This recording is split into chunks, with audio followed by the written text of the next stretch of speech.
Hello, everybody. Welcome to Civil's Visor. In this session, I'm going to discuss about the 7 principles that helped me to clear GS1 cutoff in last 4 years. I got around 11 to 13 marks above cutoff in 2021, 2023, and 2024 GS1 prelims paper.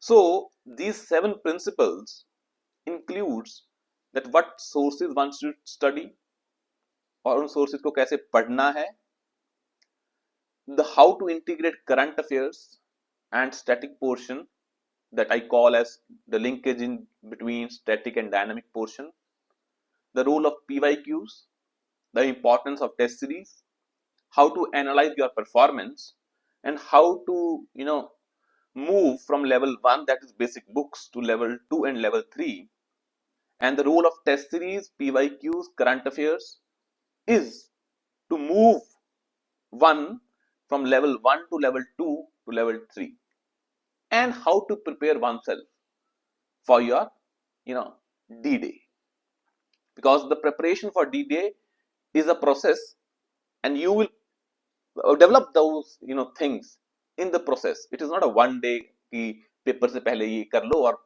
preparation हो जाएगी. For example, if you give a simulation test before prelims, that helps you to tackle pressure, the problem of time management in prelims exam, because जैसे जैसे prelims exam tough होता जा रहा है उसमें time management, the stress management becomes very important. कि अगर आप उन चीजों को हैंडल कर पाओगे, बिकॉज पेपर को देख के एक बार लगता है कि पढ़ने का फायदा ही क्या हुआ और पेपर बहुत टफ है. But if you have given those test before, तो you can hold your nerves and confidently can attempt paper, and that thing is very helpful. खासकर जब से ये 2021 2020 से ये एग्जाम पैटर्न बहुत ही ज्यादा टफ हो गया है. वो कट ऑफ बताती है कि cut off is around 85 to 90. This shows the paper is very very tough, not an easy paper. So let's discuss with the 7 principles and start with the first one, that is basic books. Basic books का जो role है, the role is कि हमें ये अगर level 1 जो basic books का level है अगर वो प्रिपेयर हम कर लेते हैं तो उससे क्या होता है कि हमारा बेस स्ट्रांग हो जाता है. अगर किसी घर की नींव स्ट्रांग हो तो फिर बिल्डिंग भी उस पर टिक पाती है. I have seen कि जब किसी का बेस स्ट्रांग नहीं होता, मतलब they have not studied the basic books conceptually, analytically and factually, तो उनको हर लेवल पे प्रॉब्लम आती है. We will discuss about the one of the principle is the value addition part in prelims also. Value addition का role level 2 और level 3 में जाने के लिए है, जिसका बहुत इंपॉर्टेंस है, पर लेवल 1 के बिना नहीं हो पाएगा. तो जस्ट डिस्कस इन 2 minutes कि what sources one should study, and I will then discuss कि how to study those sources. वो बड़ा इंपॉर्टेंट पार्ट है. पहला है कि पॉलिटी के लिए अगर कोई सोर्स है तो आपको वो लक्ष्मीकांत फॉलो करनी चाहिए. मैं अपने सोर्सेज बता रहा हूं जिसमें मेरे को बेनिफिट हुआ. If I can clear cut off for 4 years consecutively, तो आपको भी इन सोर्सेज से बेनिफिट होगा. इकोनॉमी के लिए there are 2 sources, you can choose anyone. I opted for Vivek Singh economy book. You can go for Mrinal sir notes also. Geography के लिए no other source, simply NCERTs 11th and 12th. जो physical geography वाली हैं वो दोनों करनी है आपको. ह्यूमन ज्योग्राफी की में कुछ चैप्टर करने हैं, पर वो बेसिकली 11th and 12th के ये बेसिक सोर्सेज हैं जो बेस स्ट्रांग करेंगे. अदर थिंग्स जो चाहिए वो हम वैल्यू एडिशन पार्ट में डिस्कस करेंगे. बट पहला स्टेप ये होना चाहिए आपका. इन्वायरमेंट के लिए you can choose Shankar IAS की या पीएमएफ आईएएस की बुक. एसएनटी के लिए I opted for Bajirao yellow book. Best book है वो साइंस के लिए, आप इसको फॉलो कर सकते हैं. हिस्ट्री के लिए, मॉडर्न हिस्ट्री के लिए स्पेक्ट्रम इज बेस्ट. हाँ, ये मानता हूं मैं कि हिस्ट्री का क्वेश्चन स्पेक्ट्रम से या किसी बुक से नहीं आ रहा, पर उन क्वेश्चन को सॉल्व करने के लिए if you start reading those bulky books, preparation पूरी की पूरी मैसअप हो जाएगी. तो आपको स्पेक्ट्रम को अच्छे से करना है कि अगर उसमें से क्वेश्चन आ रहे हैं तो मेरे वो गलत नहीं होने चाहिए. आपको आर्ट एंड कल्चर के लिए बलियान सर के क्लास नोट्स हैं या नितिन सिंघानिया बुक है आर्ट एंड कल्चर की, आप वो फॉलो कर सकते हो. एंशियंट और मिडाइवल के लिए पूनम दलाल भैया की बुक है, वो बेस्ट बुक है. I studied NCERTs, then I started making notes of NCERTs, but then I found this book. पूरा का पूरा एनसीईआरटी का क्रक्स लिखा है in very very student friendly manner. आपको बड़े चार्ट्स मिलेंगे इसमें बुक में, और बड़ी मैप्स मिलेंगे, और एक फ्लो मिलेगा। इन बुक्स में 2 चार्ट्स हैं बल्कि बल्कि जो वॉल पे स्टिक कर सकते हो, और उसमें पूरा का पूरा हिस्ट्री का क्रोनोलॉजी दिया है विद फैक्ट्स एंड फीचर्स। वो बड़ा इंपॉर्टेंट पार्ट है, मेरे को बड़ा हेल्प किया उसने, तो that's why I am referring this book. यहाँ पे कर सकते हो आप, you can see that book. और उसके बाद आता है एनसीईआरटीज। एनसीईआरटीज के लिए polity, economy, history and biology, ये 4 प्रीलिम्स के लिए बहुत इंपॉर्टेंट है। पॉलिटी के लिए Indian constitution at work, economy के लिए Indian economy and development, history की थीम्स हैं 6 to 12। हिस्ट्री बुक की एनसीईआरटीज, हिस्ट्री के लिए जो एनसीईआरटीज हैं उसमें जो पिक्चर्स बनी है, उसमें जो चार्ट्स बने हैं, and the language that is used so simply, तो उसको आप पढ़ोगे तो बहुत बेनिफिट होगा, क्योंकि स्टोरी टेलिंग है, वो इंटरेस्टिंग है। तो वो हिस्ट्री करनी है, और बायोलॉजी की 11th की लास्ट 5 चैप्टर्स हैं वो हेल्प करेंगे। और आप एनसीईआरटी ज्योग्राफी के लिए तो कर ही रहे हो, इकोनॉमी पॉलिटी साइंस के लिए बता दी, और जो ये इन्वायरमेंट और साइंस के लिए जो है वो जो बायोलॉजी के जो 5 चैप्टर्स हैं ये हैं, इसके अलावा और कुछ नहीं करना है। हिस्ट्री के लिए आपको थीम्स बता दी, बस यही आपके बेसिक है। These are your basic sources, polity, economy, geography, environment, science and history. इससे लेवल 1 प्रिपेयर हो जाएगा आपका। और दीज बुक्स आई यूज्ड, मेरे को हेल्प हुई, that's why I am saying कि आप इनको फॉलो कर सकते हो। अब आता है next part is the role of how to study and how to make notes of basic books. अब जब नोट्स मेकिंग की बात आती है या स्टडी की बात आती है, both are a kind of integrated process. Notes बनाने में पहला रोल होता है कि you can use highlighter, you can use a number format, and you can use sticky notes. कैसे, मैं बताता हूं।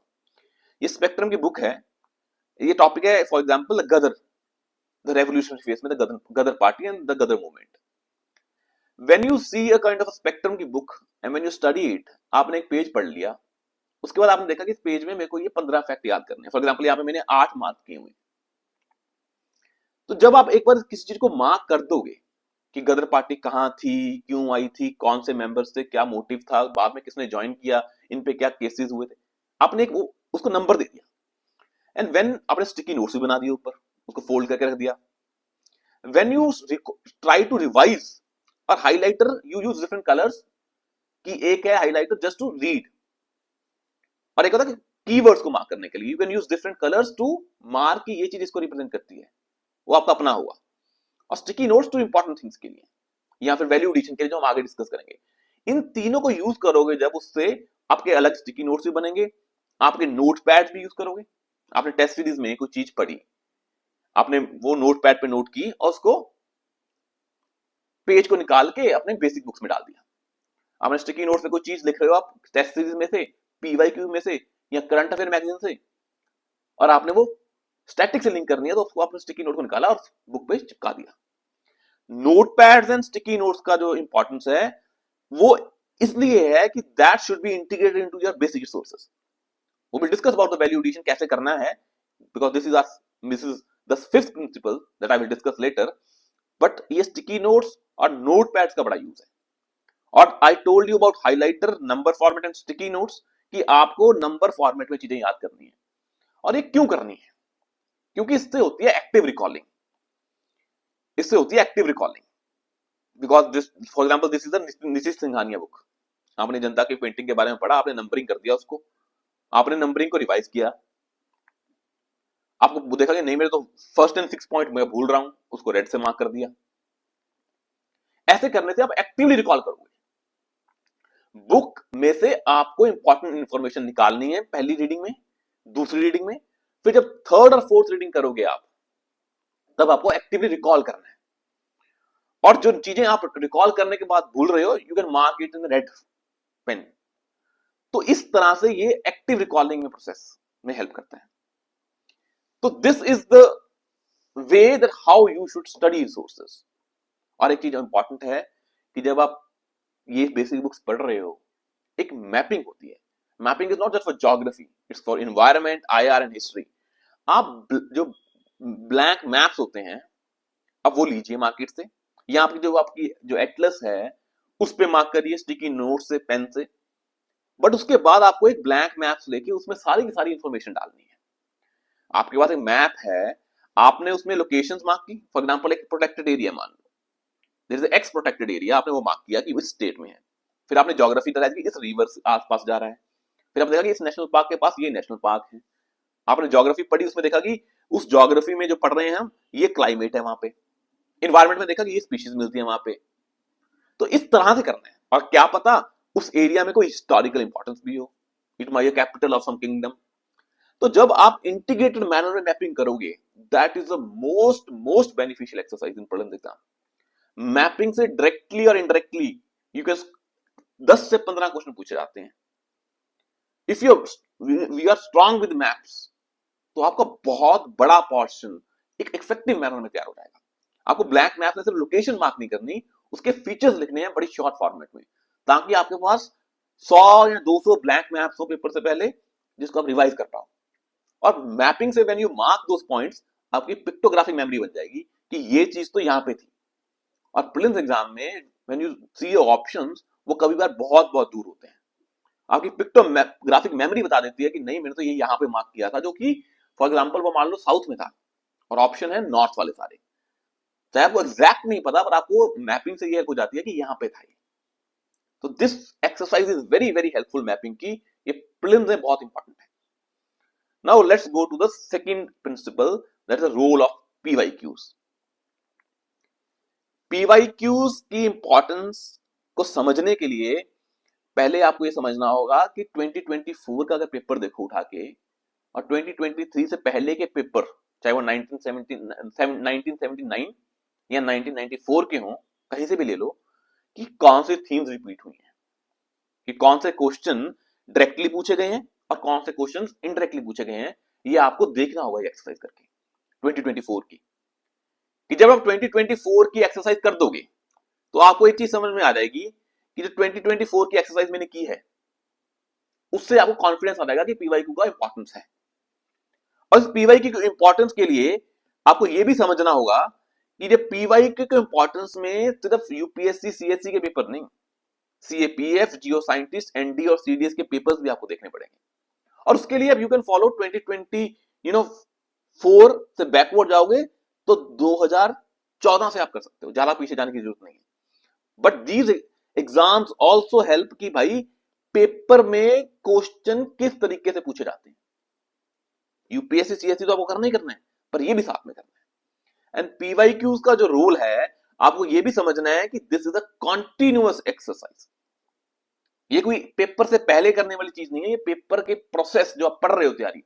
अगर आप जैन से तैयारी स्टार्ट करोगे, पूरी प्रीलिम्स मोड में जाओगे, तो PYQ should be on your table and you should refer those questions regularly, because वो आपकी प्रिपरेशन को स्ट्रीमलाइन कर देंगे। तो पीवाईक्यू का रोल जो मैं अगर बताऊं आपको, it helps you to identify themes जिसको आपको ज्यादा वेटेज देनी है, to see options and examiner mindset. उससे आपको होता है कि मेरे को अपने सोर्सेज है वो किस डायरेक्शन में पढ़ने हैं। जब मैं आपने बोला था मैंने कि आपको पॉइंट मार्क करने हैं, तो आप बुक में पॉइंट मार्क करोगे, आप साइड में वो पॉइंट भी लिखोगे जो ये एग्जामिनर बना सकता है। तो यू हैव टू डेलिबरेटली और इंटेंशनली प्रिपेयर योर एग्जाम जब आप सोर्सेज पढ़ रहे हो। क्योंकि एग्जाम में अगर आप बेसिक रीडिंग करके जाओगे तो एग्जाम में कंफ्यूजन के चांसेस बहुत हाई हैं। बट अगर आप उसको पूरे की पूरी एक्टिव रिकॉलिंग से और उस सोर्सेज को आप एग्जामिनर के माइंडसेट से पढ़ के जाओगे, कि आपने एक चीज पढ़ी गदर पार्टी की और आपको पता है कि एग्जामिनर ऐसे गलत करता है, और आप बुक के साइड में लिखो कि this option is wrong, examiner can make this in that format, आपने क्रॉस लगाया और पॉइंट लिखा, तो आपने वो इंटेंशनली और डेलिबरेटली तैयार कर लिया टॉपिक। फिर आपका क्या होता है, अगर एग्जाम में कंफ्यूजन क्रिएट करने के चांसेस हैं, तो आप उसको पकड़ लोगे। बेसिक रीडिंग करोगे, सिर्फ ऊपर ऊपर से देखोगे, तो सारा कुछ होगा कि ये भी सही है, ये भी सही है, अब मैं भूल गया। और नेगेटिव मार्किंग प्रीलिम्स में इज अ ब्लंडर थिंग। आपको वैसे ही पेपर में नेगेटिव मार्किंग होनी है, because you have to take risk. Intelligence guessing is a part of prelims exam, उसमें नेगेटिव मार्किंग होनी है। पर अगर आप बेसिक सोर्सेज को पढ़ के भी नेगेटिव ले रहे हो, then you are out of the game. आपका एमसीक्यू, एप्टीट्यूड और एल्गोरिथम बनेगा इससे, पीवाईक्यू से। आपको जो एक्स्ट्रा इंफॉर्मेशन होगी, जो बेसिक बुक्स में नहीं है, यू कैन ऐड दोस। जो हमने वैल्यू एडिशन की बात की थी, हम डिस्कस करेंगे, उसमें पीवाईक्यूज का रोल वैल्यू एडिशन में है। जो चीज आपने पढ़ी पीवाईक्यू में वो नहीं है इस month, this is a important theme, basic book में कवर नहीं है, मेरे को अलग अपने नोटपैड पे लिख के उसको स्टैटिक में इंटीग्रेट कर देनी है। वो कहां से पढ़ोगे? You can read it from Google, internet search करो, उस चीज के बारे में पढ़ो। फॉर एग्जाम्पल आपने बायो चार्ट देखा, आपने देखा कि भाई वर्टिकल फार्मिंग आ रहा है, आपने देखा कि they are asking about different kinds of rice cultivation techniques, जो पेपर में है ही नहीं है, बेसिक बुक्स में है ही नहीं है। तो आपको क्या करना है, उन टेक्निक्स के बारे में पढ़ना है और उसको अपने स्टैटिक सोर्सेज में ऐड कर देना है।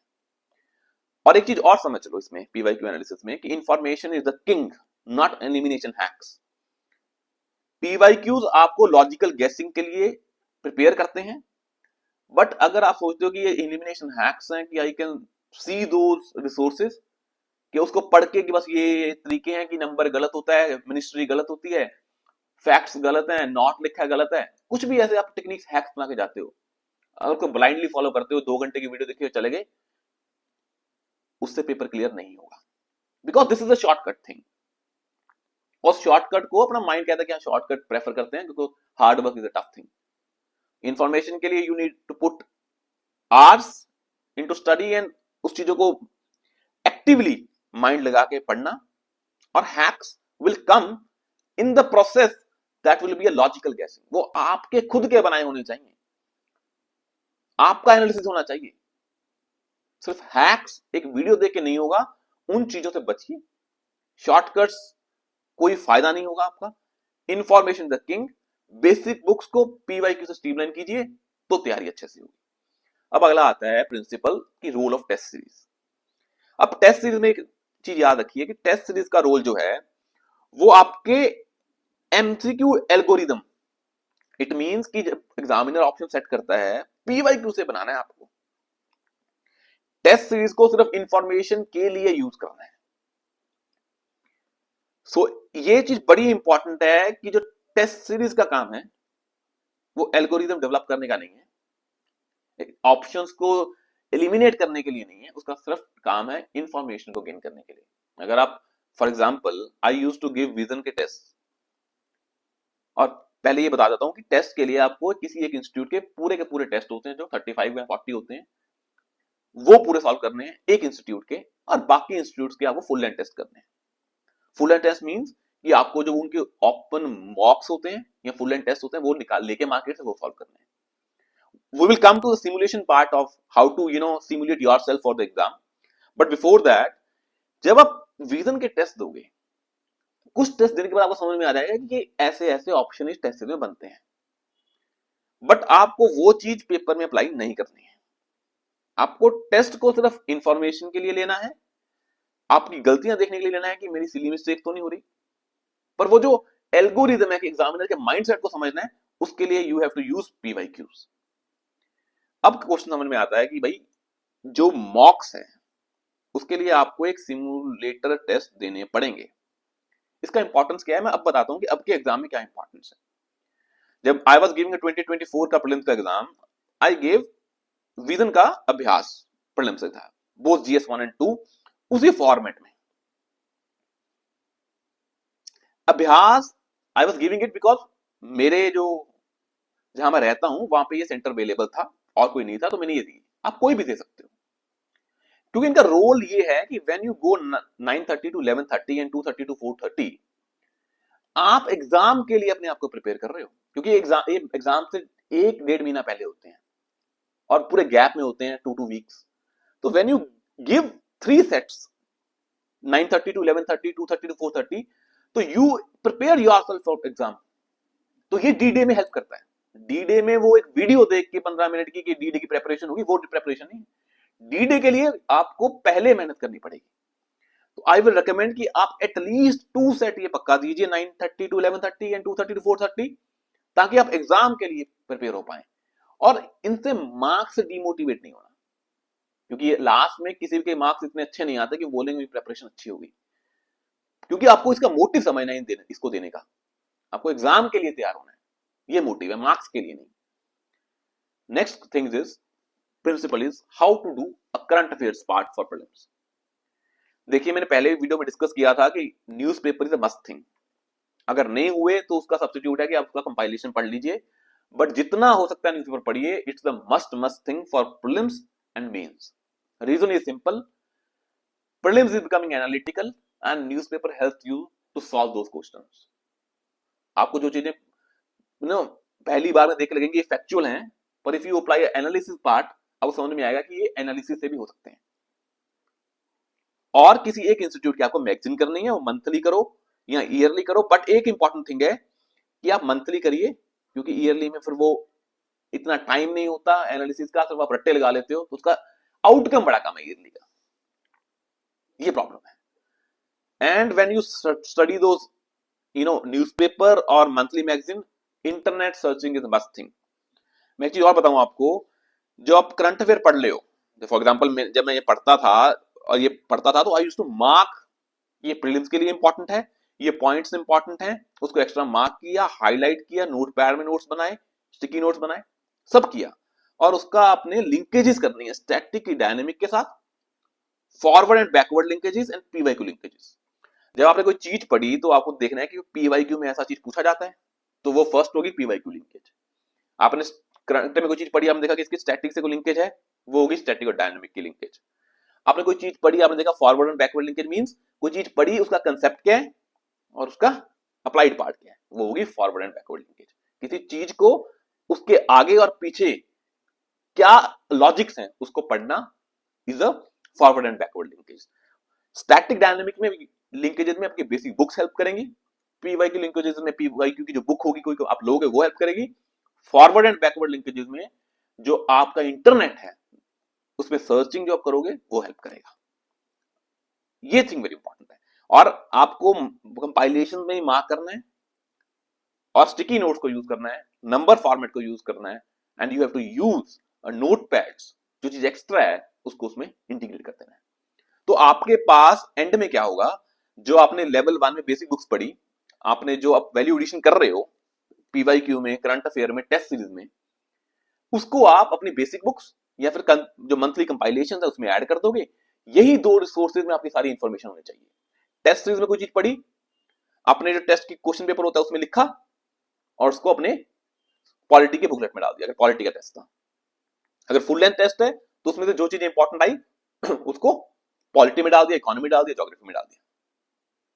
तो इस स्मार्ट तरीके से आपको प्रिपरेशन करनी है।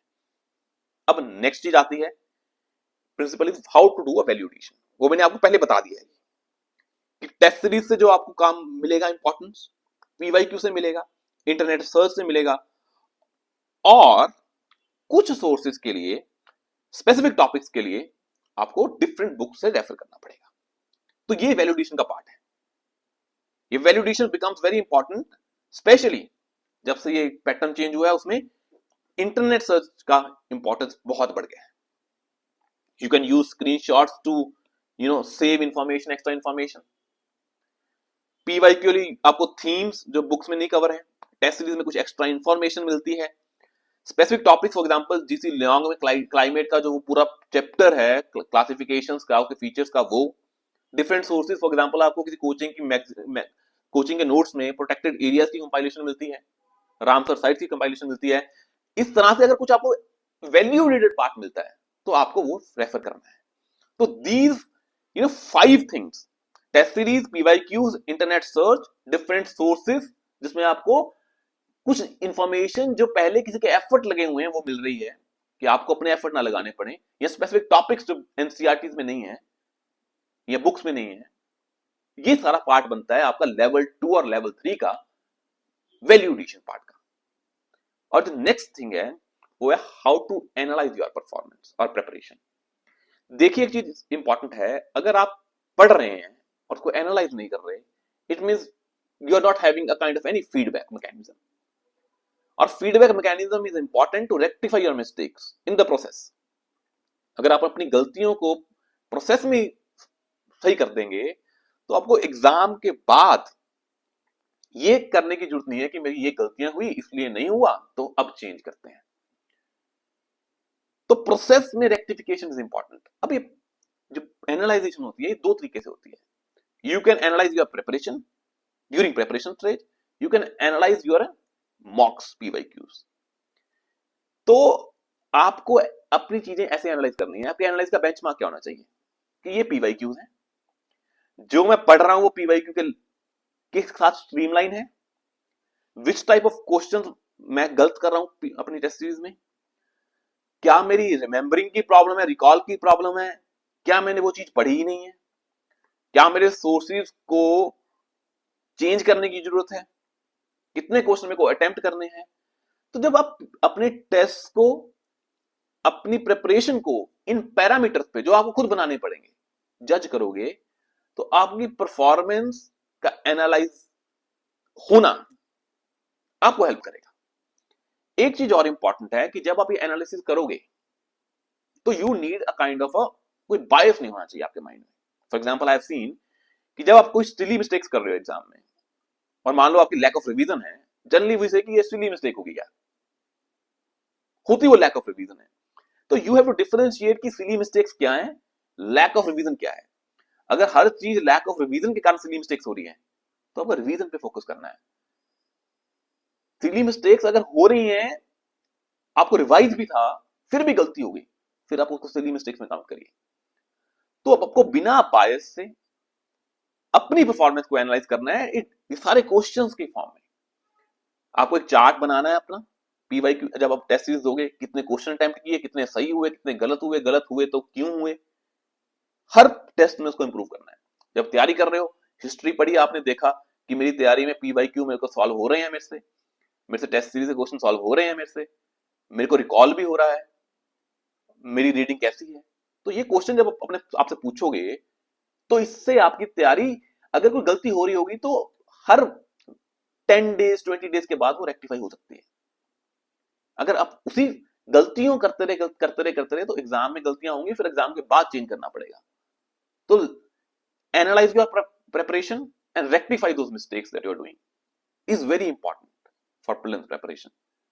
अब लास्ट प्रिंसिपल आता है कि डी डे में प्रिपरेशन कैसे करें। देखो, डी डे के लिए मैंने आपको पहली चीज बताई कि you have to simulate your exam simulation is important. It helps in जब आपने एग्जाम पहले 3 बार दे दिया है उसी फॉर्मेट में, बोथ GS1 एंड CSAT, तो आपको एग्जाम में कॉन्फिडेंस हुआ। वो आपके लिए एक नया एटमॉस्फेयर या एनवायरनमेंट नहीं हुआ। आपकी प्रेशर हैंडलिंग, स्ट्रेस मैनेजमेंट, सब कुछ आपने पहले कर लिया है, तो आपका वो बेटर परफॉर्मेंस होगा एक्चुअल एग्जाम में। तो टाइम मैनेजमेंट होता है उससे, वो एग्जाम सिमुलेशन करना है आपको, OMR की प्रैक्टिस हो जाती है आपकी डी डे के लिए।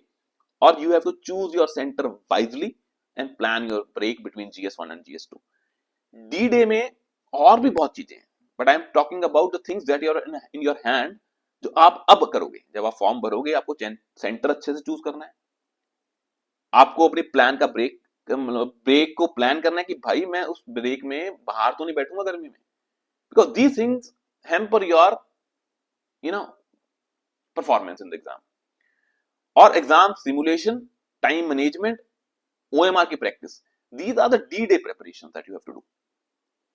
So these 7 principles that helped me to clear the prelims exam 4 times consecutively. तो आप भी इन चीजों को ध्यान में रखिए, और एक बार जब आपने ये चीजें डिसाइड कर ली, then you should put in your hard work.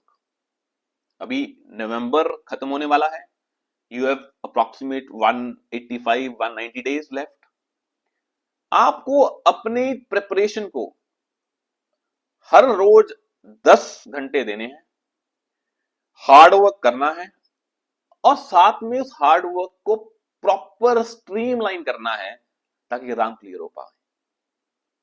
Otherwise hard work से एग्जाम की प्रिपरेशन के लेवल की स्ट्रीमलाइनिंग नहीं हो रही अगर, तो फिर मार्क्स में प्रॉब्लम आ जाती है। If you not doing test, मान लो आपने बेसिक बुक्स को ही 10 घंटे लगा दिए तो प्रॉब्लम है। अगर आप टेस्ट दे रहे हो, बेसिक बुक्स नहीं कर रहे तो प्रॉब्लम है। तो you have to put a right things at the right place at the right time to get success in this exam. So that is it for today. See you soon in next session. Thank you so much.